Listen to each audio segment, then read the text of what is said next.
start. Okay. Thank you. Nice to meet you. This is for the meeting of the Board of Health on December the 17th.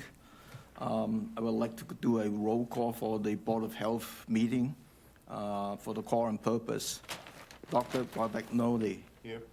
Dr. Kenneth. Here. Dr. Laskoff. Here. Christine Beer. Dr. Waller. Tom Lee is here. So we have the quorum. As far as the staff go, Tom McKeon is sick, so he does not want to bring any germs in here, so which is nice because it's so close to Christmas. We don't want to have germs. This meeting is being recorded and broadcast on the Town of Barnstable's Government Access Channel. This meeting will also be televised via Xfinity Channel 8 or High Definition Channel 1072. In accordance with the Mass General Law, Chapter 38, Section 20, please let the chair know if anyone is desiring to make such a recording or transmissions. Hearing none. As you know, this will be our last meeting for the 2024. Time flies. The first item is a presentation from Andrew Burley, representing the Barnstable DPW Water Pollution Control Divisions on the effects of the grease buildup in sewer lines and at the town's wastewater treatment plant. Back in mid-October or so, Dr. Kenneth, Tom McKeon, and myself had a chance to go and visit the wastewater plant and look at it, and it would be nice to have these presentations to give the general idea of what the grease buildup in the sewer line for the general board members. So welcome, Andrew. Thank you. Thank you for having me. So I'm Andrew Boulay, Supervisor of the Water Pollution Control Division. I appreciate the invite. Just a little bit about who we are. Water Pollution Control Division falls under the Department of Public Works.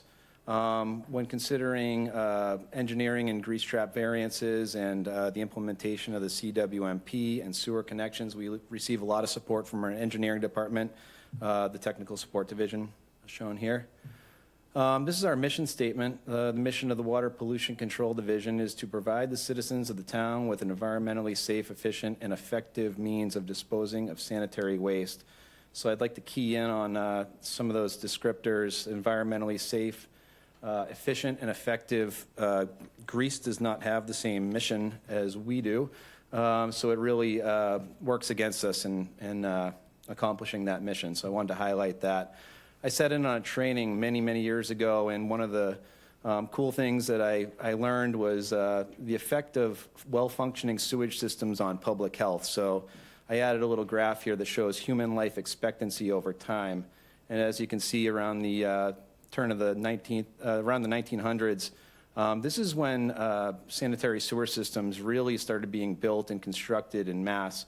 And there's a significant increase in life expectancy over that period of time. So it just goes to show you that a well-functioning sewer system really does protect public health in a major way. Yes, there were advances in modern medicine around that time, but this is due in large part to our sanitation practices and a decrease in waterborne illness.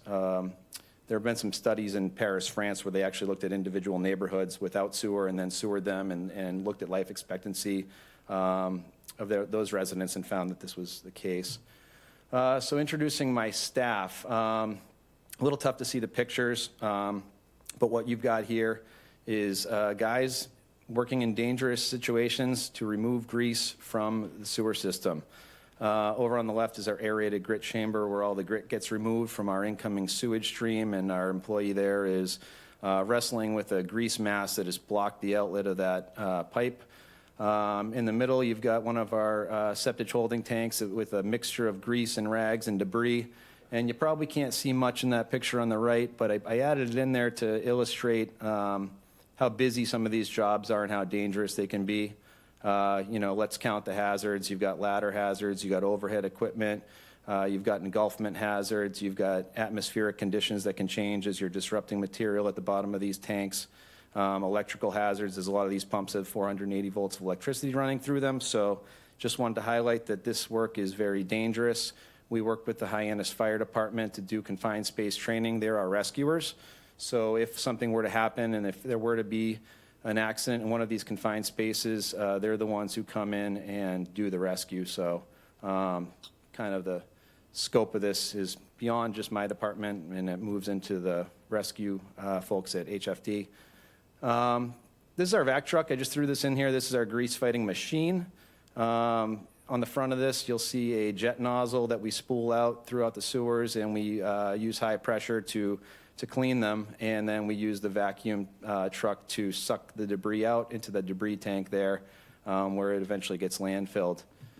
So about our division, currently we have 30 pump stations, 55 miles of sewer, 30 miles of sewer force main, and 1.6 miles of vacuum sewer. We're actually removing some of that as part of a project along Bursa's Way right now, one of only 3 vacuum sewer collection systems in the state of Massachusetts. Currently, we're treating just over half a billion gallons of sewage per year. Andrew, Yes. what do all those mean? So yeah, let me explain. Yeah, the pump station, so in a gravity collection system, the pump stations will collect flow in certain areas. I can show you that on another slide. The gravity sewer is just sewer pipes that are pitched to collect flow by gravity. The sewer force main is the miles of pipe leading from the pump stations to their eventual discharge.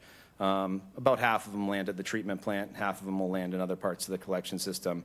And vacuum sewer uses negative pressure. We have a vacuum tank that essentially, when the collection pits fill up, a valve will open pneumatically and suck the sewage in rather than using traditional pumping. So, yeah, half a billion gallons of sewage per year. This is going to double over the next 30 years as we implement our CWMP. We collect about 12.5 million gallons of septic waste from our residents every year.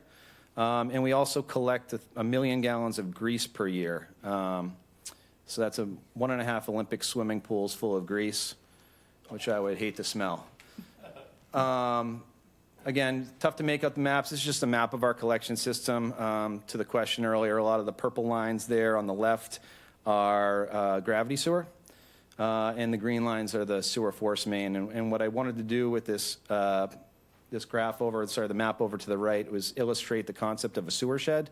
So each of those shaded areas are areas that feed into one pump station. And the purpose of putting this slide up is just to show that a sewer blockage in one area of town might affect, in the case of the yellow shaded area, which is the Old Colony pump station right across the street, one block pipe there might impact the majority of Hyannis. So there are a lot of challenges in operating a collection system. Rags, grit, debris, and grease are all known to cause issues. The wipes are every bit our enemy as the grease is. These things do not break down. They're becoming more and more common. They accumulate in our pipes and they clog our pumps. And when all of these things are combined, the grease and the rags, they create what's known as a fatberg. Here's just a clip from a news article from London. They have a full-time crew of people who go around clearing out fatbergs out of the London sewers. Again, not the best quality, but this is CCTV from inside some of our pipes. This is on Winter Street in Hyannis. This was a problem, and it took quite a long time to fix. There's a large accumulation of grease within this pipe. This is a 12-inch diameter pipe that was effectively reduced to maybe 5 or 6 inches in pipe diameter, restricting flow in this area. You can kind of make out the fact that the standing water in the pipe's a little higher than you would expect in a free-flowing pipe. And cleaning this took the better part of a week or two with our vac truck going back and forth, chemical treatment to dissolve the grease. And then, of course, everything we washed out collected in a downstream pump station, which required cleaning of that. And then repeat CCTV. The financial cost of a cleaning of this magnitude is up over $10,000 once you account for staff time. And keeping in mind that we can't see what's going on underground, so what we rely on is manhole inspections. this manhole to the left is actually in an area that formerly had a grease trap variance granted to it. It's since installed the grease trap. So just to illustrate that we do find grease building up in our sewers around town. And the pump, sorry. Where does most of this come from households or? You'll see it from everywhere. Condo complexes, I found, from my experience, you see a lot of grease building up around condo complexes, but the majority of it is going to come from areas producing food. And the grease traps are effective as long as they're being pumped regularly and well-maintained. Houses don't have grease traps, the condo? No, they do not. Nope. A pump station wet well, this is just another term for the tank that collects the sewage. And this is a very common area for grease to combine. This is right across the street, the Old Colony pump station. I've got a few pictures from this pump station. There's a pretty substantial layer of grease on top of that. This impacts level instruments, alarm floats. It can clog our pumps, the grinders that keep the rags chopped up. They're all negatively impacted by grease. More pictures of wet wells. Again, tough to see, but in the picture to the left, there's a lot of combination of material there. And I did want to highlight that we do fight a lot with hypodermic needles that are flushed down the toilet that mix in with this grease, so it kind of creates a dangerous environment for our staff as they're trying to clear it. So we have to wear puncture-proof gloves and be very careful picking through things with screwdrivers and not our hands.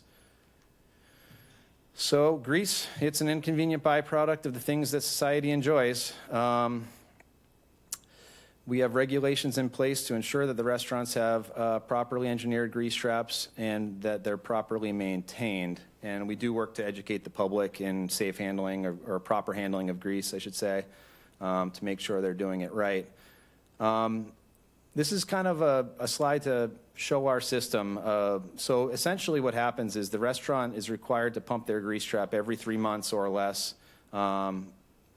And the haulers will pump the grease out of the grease interceptors outside of these restaurants, and they'll bring it directly to the water pollution control facility. So we accept it.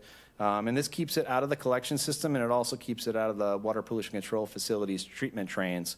It gets commingled with the sludge that we produce, and we ship it off-site for incineration.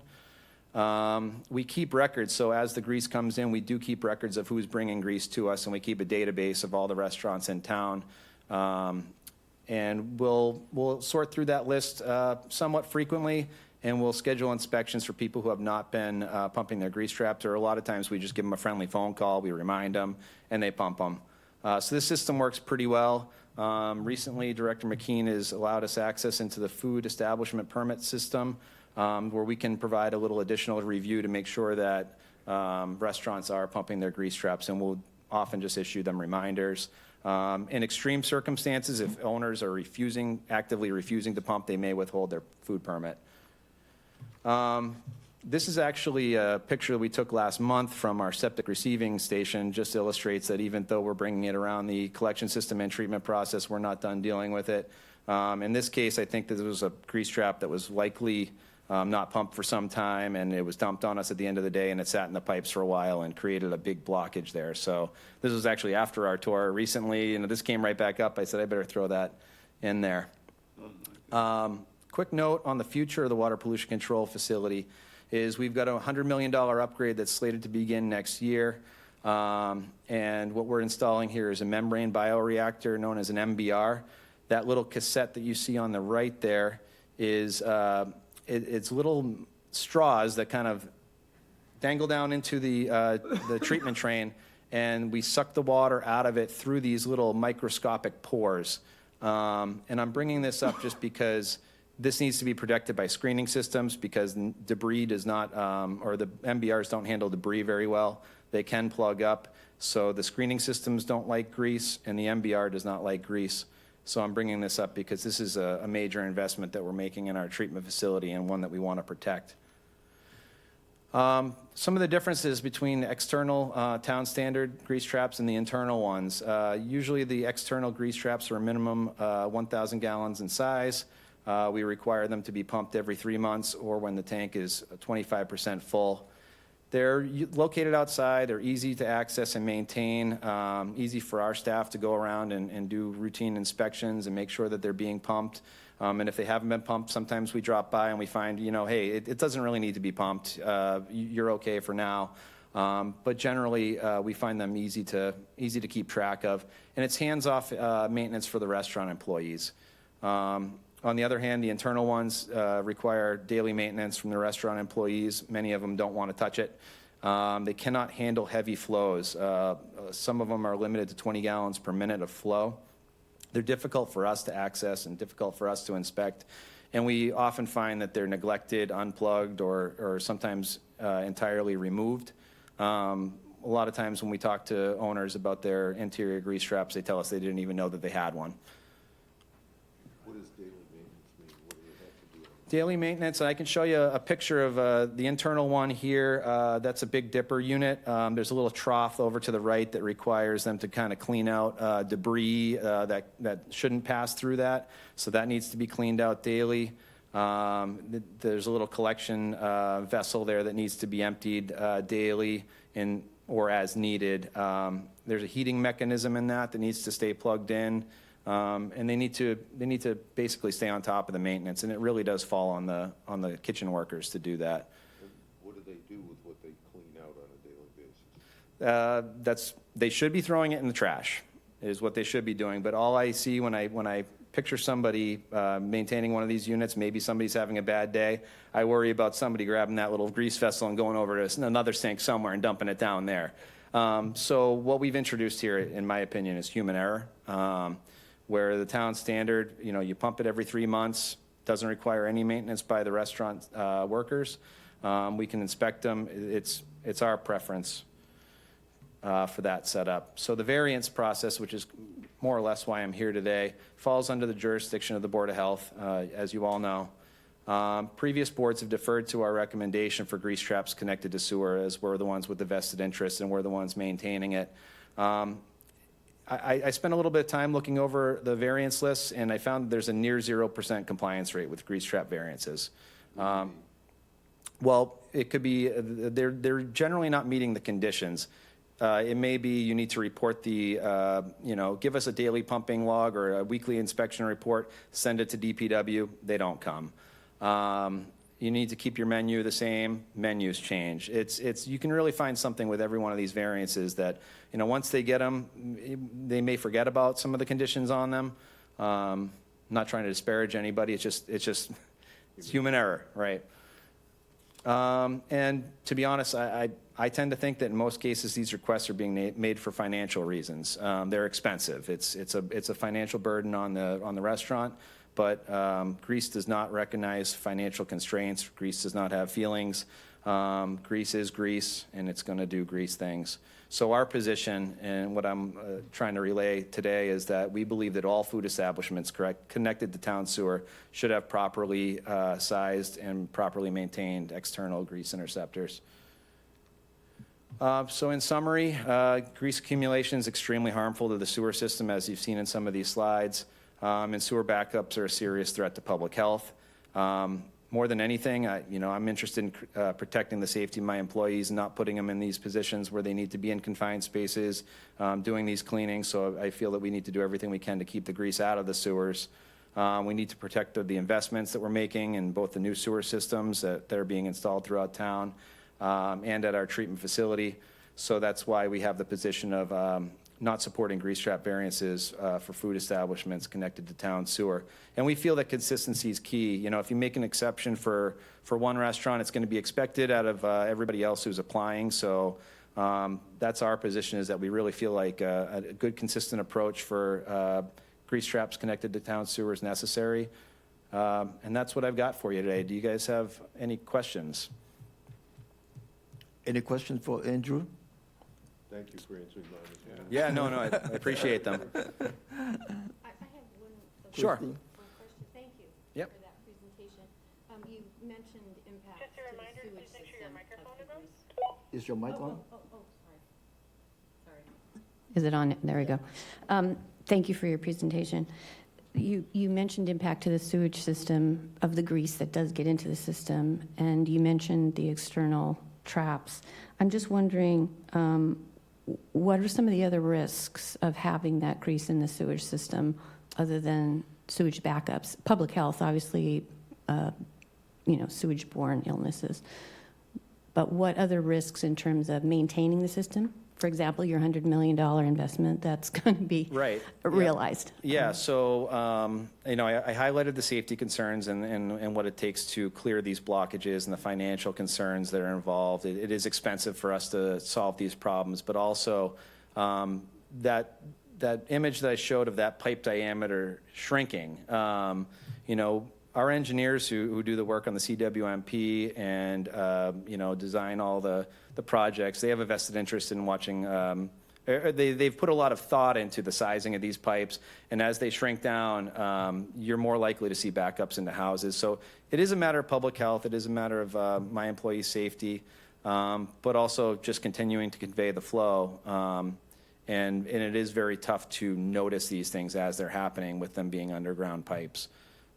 We do generally CCTV about 2 miles of sewer a year, and looking for these problems, and then we'll put a lot of, I mentioned the condo areas, we put a lot of them on yearly maintenance where we go and we jet them every single year. We generally jet maybe 3 to 4 miles of sewer a year, but it is hard to keep up with, and as the collection system grows from, say, 55 miles of gravity pipe to, say, 150 miles of gravity pipe, it's going to be a lot to maintain. The other things too is that when we're designing the sewer system, in a sense, the average flow is only an average flow. Sometimes when we have a peak flow 5 or 6 times higher than the average flow, if you have a blockage of the pipe, that means that you have less flow going through and the chance of backup is much higher. So. Yep.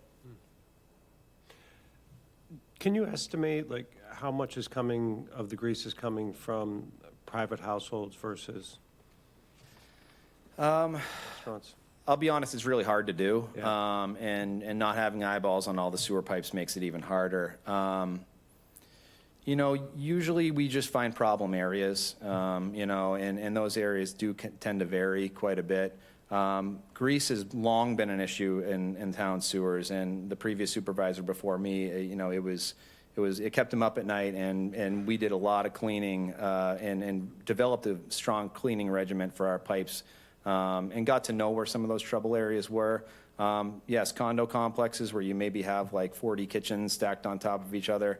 That's a major area that we look at. So it's tough to say definitively. I can't really quantify, one type of use versus another, especially with it kind of moving downstream and away from the areas. I was wondering, as we expand the sewer system, is it part of the plan, or would it be useful to think about it if it isn't, to put, grease collecting areas out in the periphery of the system, Yeah. Yep. for neighborhoods and so forth, so it doesn't all collect and jam in the bigger areas? Yep. Yeah, and in a way, these pump station wet wells almost serve as that. They do. In a way, yeah. It's a cool area where the water's still and not moving quite as bit, and it tends to float, so it doesn't get pumped, and it does tend to collect on some of these pump stations. So some pump station areas are certainly worse than others. There's some residential areas that I don't see any grease accumulation, really rarely do.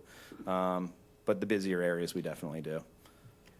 Typically for a sewage wet well, that just like the pump stations, the operator will go and check what the condition is, and the worst case, we have to pump it, vacuum the wet well, suck out the grease and all the solid stuff out there. At least maybe, I experience this like maybe once a year, depending on what the location of that Yeah, is. that's accurate. Yeah. You're always going to have to deal with this, right? Well, we're always going to have to deal with it. We just don't want it to Never get any ends. worse. It sounds like we should phase out the internal grease traps. Sorry? It sounds like we should phase out internal grease traps. In residential houses is your question? And, Or and the internal ones you showed. I'm not sure I understand the question. It sounds like we should phase out internal grease traps. Yes, that is certainly our position. Yes, yes, especially for ones connected to sewer. You know, ones that are connected to septic, it's isolated to a property, and it really doesn't fall under my purview, but for ones connected to sewer, that's our position. Is there, Well, I think the purpose, one of the main purpose of the presentation is the importance of the grease trap. When people come in here with restaurants, they have stories along things, and several times they've gotten approval from this board not to have grease traps. So I think hopefully this will show the need for it. Right, right. Yes, I think it was a very useful presentation. Thank you. Yeah. thank you. Any more All right. questions, comments? No? Thank you, Andrew. All right, thank you, guys. Thank Yeah, you, appreciate it. Andrew. Thank you. The next item on the agenda is the septic installer, is a new installer applications. It's Richard Andrew Gomez. It's West Bridgewater. Any public comment on this? Oh, here's Rich. How are you? Not bad. It was very interesting. Yes. The last one was Yeah, great. yeah, you understand that. Oh, I do. Absolutely. Grease is an enemy, for sure. You know, it's funny because all depends where you come from and how you cook your food and how you Right. get rid of the grease. Right, So every family's different, you know? So, right. Is your mic on? I don't think so. Yeah, it is. Yep, okay. Anyways, this is the first time I've ever been before a board for a license, so it's different. Sorry. So. Good. Is there any information that you want to tell us on your applications, your past exam and so forth, right? Yeah, I passed everything, and, you know, I've been doing it for years, and multiple towns throughout Massachusetts, and, yeah, I like doing it. I like doing it right, so, Thank you. yeah. Any public comment on these applications? None. I discussed this with Tom McKeon, and the reference check is everything is fine, so we can approve this. Could I have a motion to approve this Motion to septic approve. installer? Second. All in favor? Aye. Aye. Thank you. Approve. Thank you. Thank you. Thank you very much. Thank you. Have a good day. The next item is the septic variance. The first item is let me see here, John O'Day representing Lana and Edward Lekowski's 129 Hayes Road, Centerville, maps parcels 210-095, Phase 1 of the CWMP failed septic system, requesting to maintain a septic system until the public sewer is available. It's a variant request from 310 CMR 15.3.0 State Environmental Code, Title 5, and from Section 360-44, deadline to repair failed septic systems of the Town of Barnstable Code. The applicants have request for a postponement to January the 28th, 2025. The next one is Amy Harbour representing Phyllis Roth, 91 Holy Point Road, Centerville, maps parcel 252-125, receiving orders to replace source absorption system, requesting variance from 310 CMR 15.305 states Environmental Code Title 5 and from Section 360-44 of the Town of Barnstable's Code to forego replacement extension until the public sewer becomes available. Welcome. Do you want to say anything on your applications? No, I don't have anything to say, but I do want to note that Joe Martins from AccuSepcheck is here with me in case there are questions that are more technical that I can handle. Okay, thank you. Do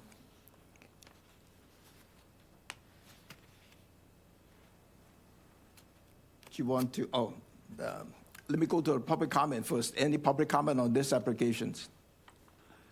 None? Tom McKeon and I talk about this one. The question that we have is because of the high groundwater that reported in the Title V inspection report. What is your understanding of that high groundwater events, or what elevation are we dealing with? Okay, so it's a two cesspool system, the main cesspool with an overflow cesspool. And I did a hand auger through the cesspool to groundwater. And the groundwater was found a foot below the bottom of the cesspool, the deepest cesspool. So it's not in groundwater at the present time. It's about 270 feet from Lake Quacket. Excuse me. And determined that the groundwater rise in that area based on the Natural Resources Department, it would be a foot. So at some point during the season, during the year, most likely during the wettest times of the year, it would be in groundwater. The other times, depending upon precipitation, the other times it would not be in high groundwater. What is the distance from the ground to the groundwater table? 1 foot below the leaching pit. How high is the leaching pit? So the leaching pit, the overflow cesspool is at grade, and we found groundwater at 9.5 feet, and the level of the lake was at 10.5 feet.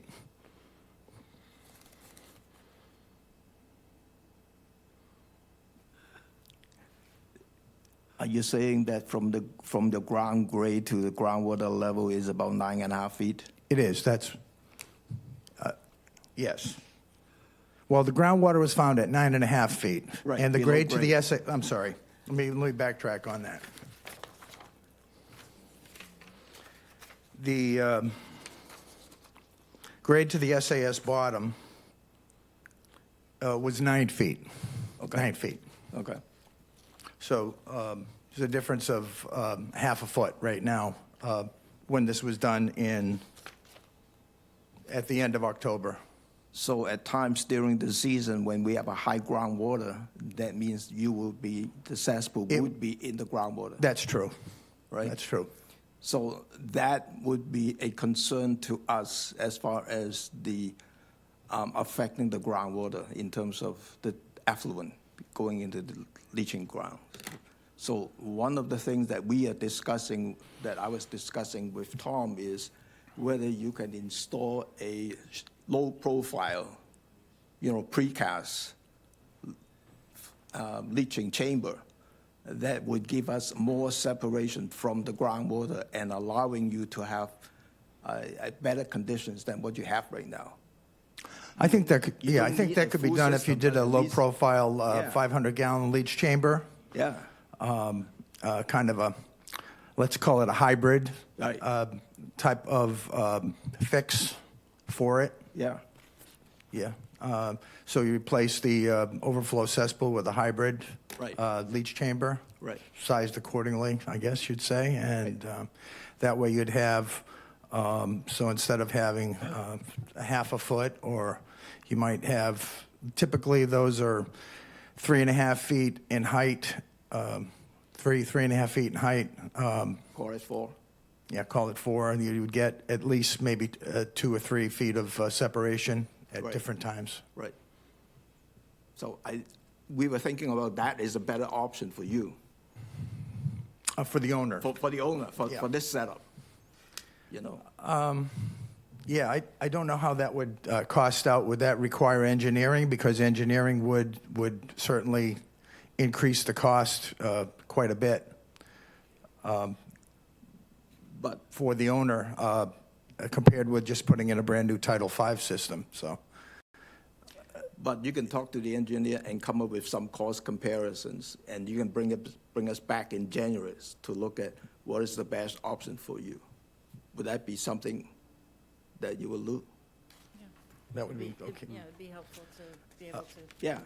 compare. Because you need to Perhaps we could understand go what through is the that, cost. we could go through that exercise to determine how the cost would break out. Yeah. And still be able to protect you have separation to the high groundwater. Right. Yeah. Right. So, if that's okay, then, we can table this into January 28th, and you can bring us back the information as far as the cost comparison and your understanding Okay. what that is. So, that You know, way. here on the inspection, it says it was inspected on October 30th by Joseph Martins. That's me. That's you. So when you inspected it, it said a portion of the SAS cesspool or privy is below the high groundwater elevation. Now, that's just a little over a month ago. Maximum high groundwater, right? It doesn't say maximum, it says What page is that below on? the high groundwater elevation. What page is that on?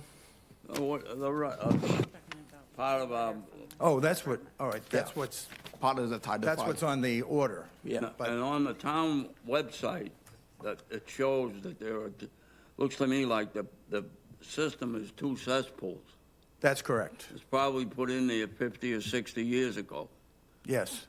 And this property is on Beers Pond, one house back from Beers Pond. That's just part of Wequacket Lake. And Beers Pond is the area of the lake that has biggest problem with cyanobacteria, and Beers Pond is closed almost every summer to swimming. And these things are the reasons why. So I think, do these people live here year-round?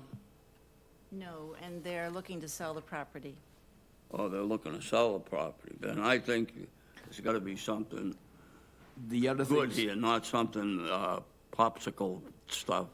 no, the other things too is that because these locations, according from the DBW, they supposed to connecting the public sewer should be available between 2029 and 2030. Sure, So that's it's 5 about or 6 45 years years. away. Yeah. To go.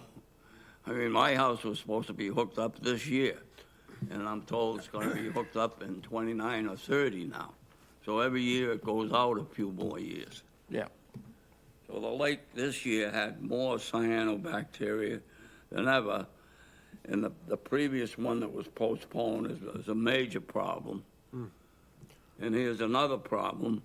So, So I think something should be done And- that's they're going to come back in January and give us a solution. Oh, So right. Maybe. We don't know that this particular system is the reason why there's a cyanobacteria problem in Beers Pond. It's only 1 foot off from Title V compliance. No, it isn't. It's 1 foot off from the high water. Yeah, but the system is supposed to be 4 or 5 feet above the high water, New not 1 construction. foot. What's that? For new construction, 5 foot for new 5 feet, it's construction. supposed But to be 5 feet, not 1 foot. But for passing a Title V inspection, the bar is set a little bit lower, correct? Maybe. That's why we're asking the homeowner to get a price to have a low profile leaching Yes. chamber so that you have much higher separations from the groundwater for this Yes, application. I think that's good. So, Okay, and that's what they're going to do, right? right. So motion to. Table this to table it January until January? 28th. Second. And we'll come back on the 28th. Right. Okay, Thank you. Okay, thank you. great. Thank All in motion, all in favor? I Thank you.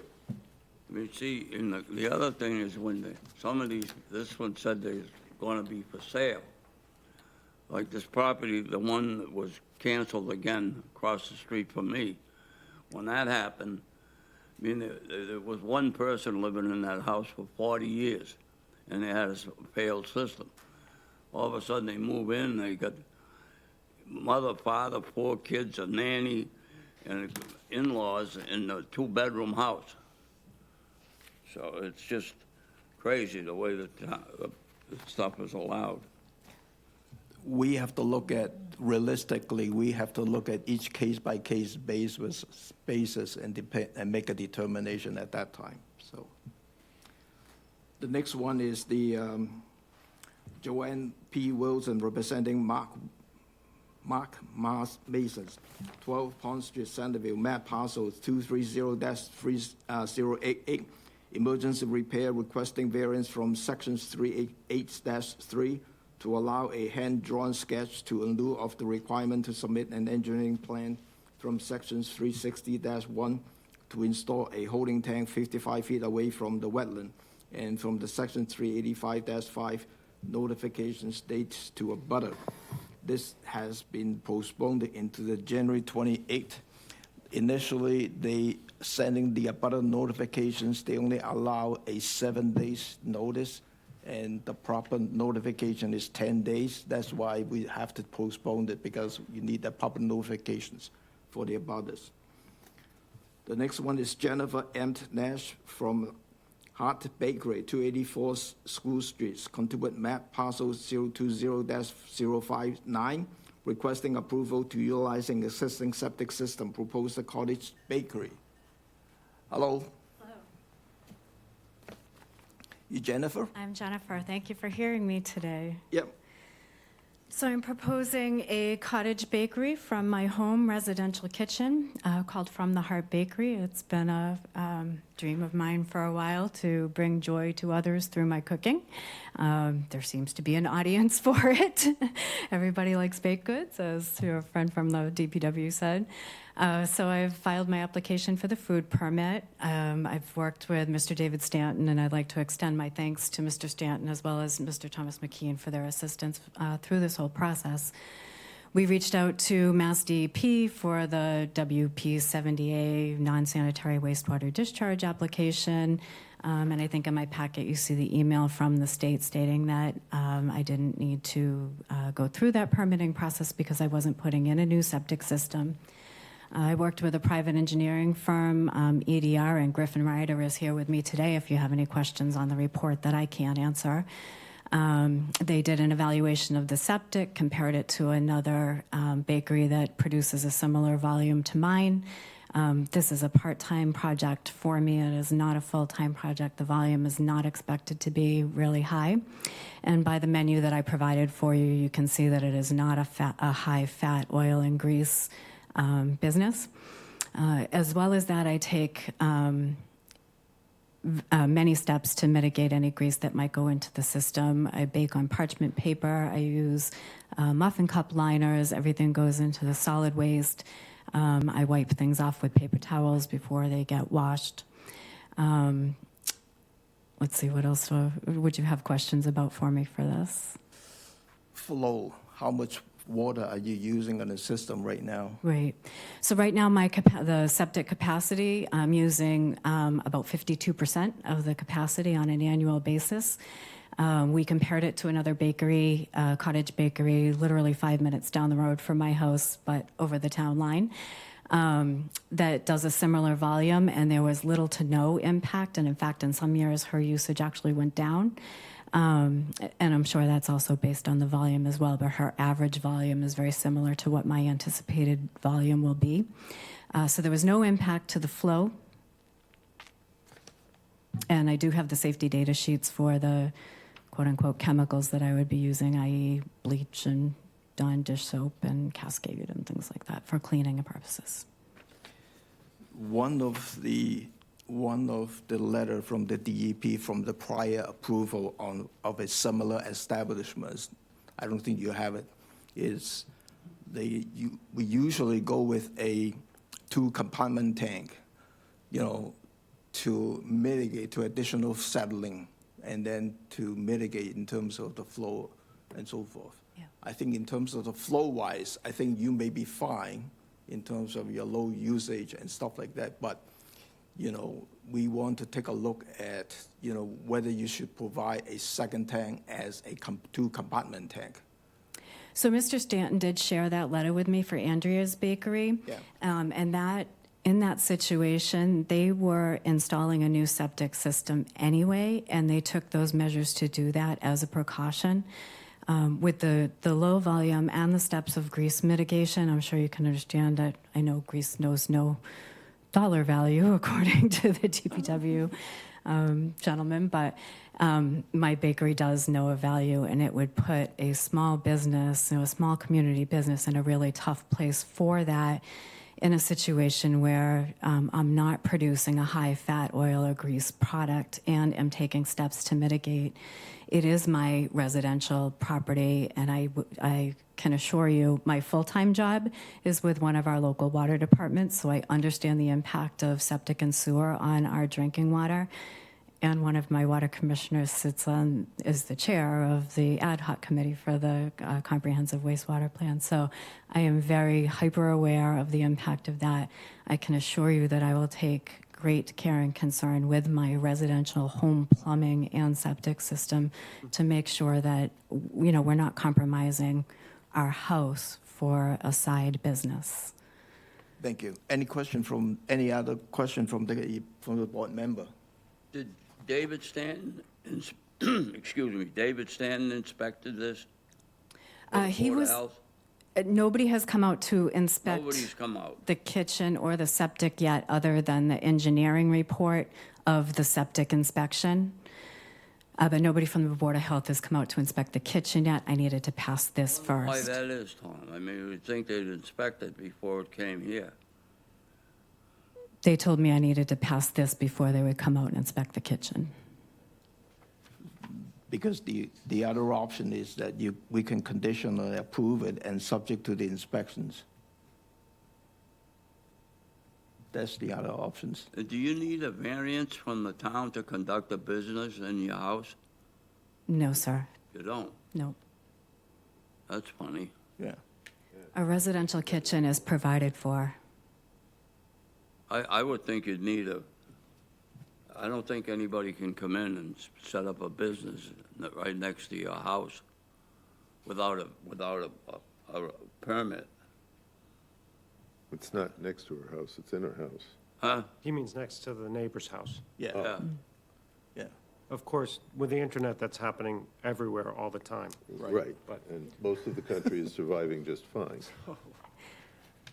If I could address that, that did come up with site plan review, or it was part of the application with site plan review.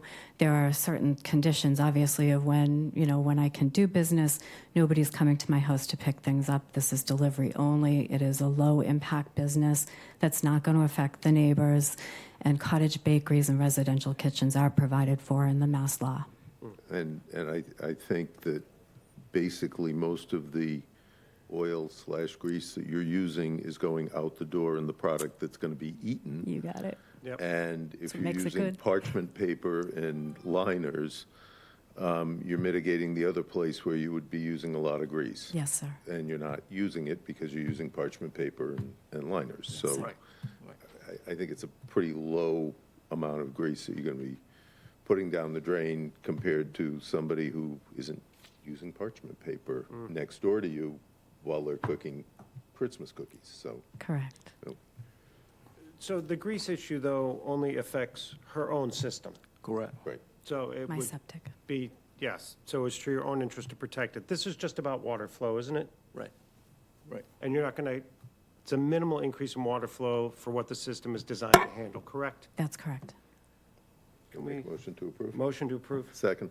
No, let me add something too. We can condition it to the inspections of the kitchens by the Board of Health. Well, if she flunks the inspection, she's not going anywhere anyway. so. That's right. Yeah, I would say a motion That's to fine. approve based on the water flow, yeah. Okay. All in favor? Aye. Thank you. Gentlemen, thank you. Good luck. Thank you. The next item is Mary E. Kurt, 228 Lake Elizabeth Drive, Centerville, map parcel 226-096, requesting a variance from 310 CMR 15.305, State Environmental Code Title 5, and Section 360-44 of the Town of Barnstable Code from the requirement to replace the current system until the public sewer becomes available. Hello, Hi, how are you? welcome. My name's Tom. I'm the other owner of the property. My sister's the trustee of the estate, and she's not available today. Okay. And also, Tom McKean and I have talked extensively about the situation. I'm sorry he's not here as well. And our lawyer, Bernie Kilroy, has a doctor's appointment. So I'll try and answer your questions, and if we can't, we can wait until next month. But I will be more than happy to entertain anything you want to ask. Before I start, any public comment on this one? So I talked to Tom McKeon on this one. The reason that the system failed under the Title V because of one single cesspool setup. So, and its condition-wise is fine, structurally it's good. Right. So he does not have a problem of giving that giving the variance for like Functioning, so to say. 2 right. years. Yeah, as acceptable. We don't want to give it for too long, but give it extended for 2 years for this variance request approval for 2 years. So then 2 years you come back, and then if everything is fine again, we can extend it out. Because the sewer on this one is about 2029, so it's about 4 to 5 years out. Right. Our impression from Tom McKean was that since we were within that, we were meeting the 310 the CMR code, the section that we're talking about here, and that you would approve us having a 5-year thing. But you're saying that you want to just do 2 years and then in another 2 years come back. The thing is that we may be selling the cottage as well. And this is just a summer home. This is the oldest cottage in Craigville, by the way. I understand that. Yeah. I talked to Tom McKean this afternoon because initially I was thinking about 1 year, and then after I talked to Tom, I said 2 years is fine. I don't want to give it up 5 years. That's too long to me. I agree. We historically have not given 5 years. Well, that was our impression, but Mr. McKean had told us originally that he thought that we should do this and get the failure simply because it was a cesspool, so that we could get that, we would not have to do anything until the sewer line went by, because it's a very complex situation. I mean, if you're familiar with the village, houses are way close together. The back of the house is right on the 100-foot buffer zone to Red Lily Pond, where there's no cyanobacteria. And I've been involved with the Red Lily Pond project for 50 years. Tom knows who I am, I think. At any rate, I guess is there no alternative? Should we postpone to try and argue the point, or we'll just do this thing? I don't see the argument of the point, because we're giving you 2 years approval for the extensions. And then if there is no problem, you come back in 2 years, we'll give you 2 more years, and then you're done. You don't have to do anything right now. Right, I understand. So what does that do, though, if we're trying to sell the property, for instance?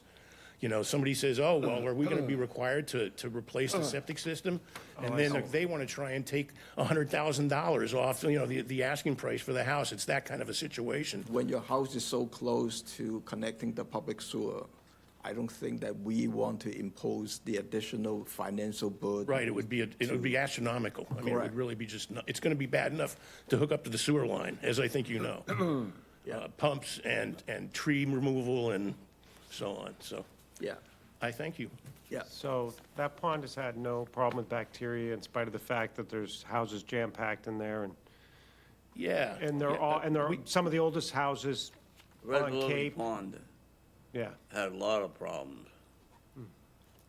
But not cyano. But it's not from this one. And I just wanted to say my dad was the one who, along with a woman named Doreen Spillane, was the one who started that cluster septic system up at the Bluff Promontory at the south end of the village, which saved 17 homes on the Midway at that point, back in the 80s, from being condemned.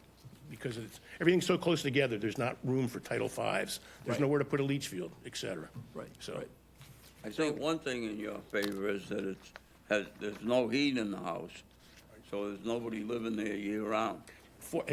Memorial Day to Columbus Day at best. You know, And so I think- since before the pandemic, I am absolutely the only one that's been there. And I I think- had it pumped 5 years, there was nothing in it. I think So- it's very fair what Tom Lee's saying, the 2 year. And then again, we would just reappear in 2 years, and if it's the same, and it would extend again. Correct. Wonderful. Thank you. Yeah. Thank you.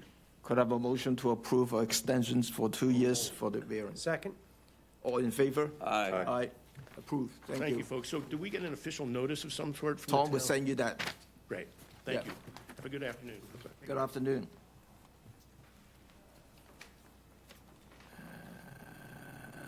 Body artist tattoo, Michael Blading, no Pierce.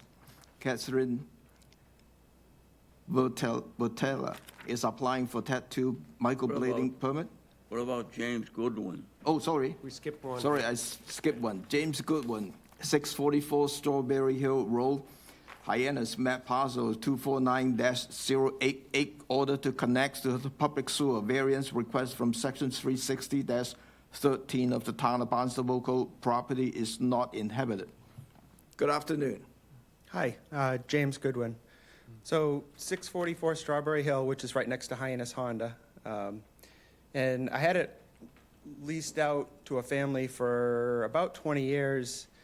And when they moved out about 8 years ago, it was no longer inhabitable. It required a lot of investment. They weren't ideal tenants. It just left me with without the motivation to reinvest in the property and ever rent residential again, to be perfectly honest.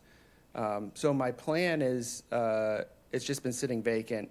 It's getting to the point now where the building probably just needs to come down. So in the next year, I'll probably just be taking the building down.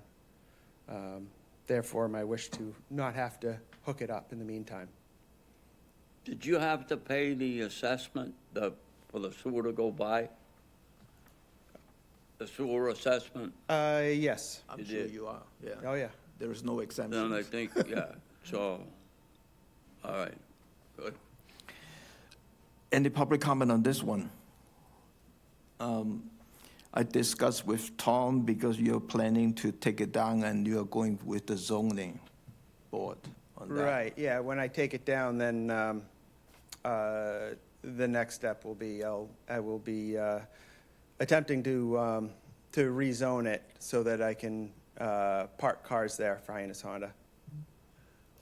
And we need parking.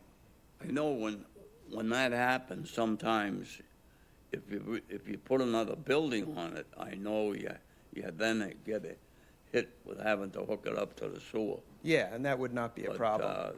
In fact, as a business owner, 10 years ago, I made an attempt to to bring town sewer down myself. I was willing to Right. pay for the project just to hook up Hyannis Honda. And at the time, the town was holding reserve capacity, and it wasn't approved. But I'm very thankful to have town sewer. Sure.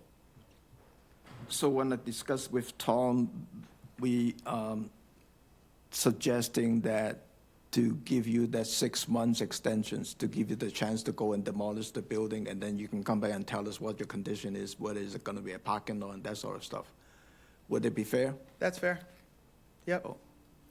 So that way you don't have to do anything right now. If you want to demolish, and then if you want to change your mind to something else, you can come back and tell us what you want to do. So we That's give fine. them an extension. for 6 months extension, yeah. So, All in- Second? All in favor? Aye. Thank you. I bought a lot of cars from you in the past. Thank you. They were all good. I go there too. That's great. They were all You look good. very familiar. That's perfect. Thank you. Thank you. The body artist tattoo microblading, no piercing. Catherine Botalica is applying for the tattoo microblading permit, no piercing at Bold Boutique, 37 Barnstable Road, Hyannis, mapped parcels 327-013. Hello. Good afternoon. My name is Ian Bulmaga. I'm the owner of a business. I'll speak on behalf of Katerina Vertilevska. She is a Ukrainian refugee, so her English is okay to work, but not to speak on this level. Understand. I think the paperwork is all in the applications. Everything is in order. So Tom is fine with that applications. So any public comment on this one? None. Could I have a motion to approve? Second? All in favor? Aye. Aye. Thank you. Thank Good you. luck. I always wanted to get a tattoo. But I Not too never late. did. Swimming pool variance, Donna Nelson, representing River Ridge Neighborhood Associations. Steel River Ridge Drive, Marston's Mill, map parcel 059-007-017, requesting multiple variants from 105 CMR 4435, minimum standards for public and semi-public swimming pool. The applicant has requested for a continuance to January the 28th. And then one last item is the minutes, November the 26th, 2024. Any comment on the minutes? I don't think I got a No? copy. Anyone second? Second? All in favor? Aye. approve the minutes. So I don't think I did. Thank you. our next hearing is January the 28th, so in the meantime, have a happy Christmas and a happy New Year. Could I have a motion to adjourn? Second? All in favor? Aye. Aye. We are adjourning at 4 o'clock. Sarah? I will not be here for the January meeting. I'm away in January.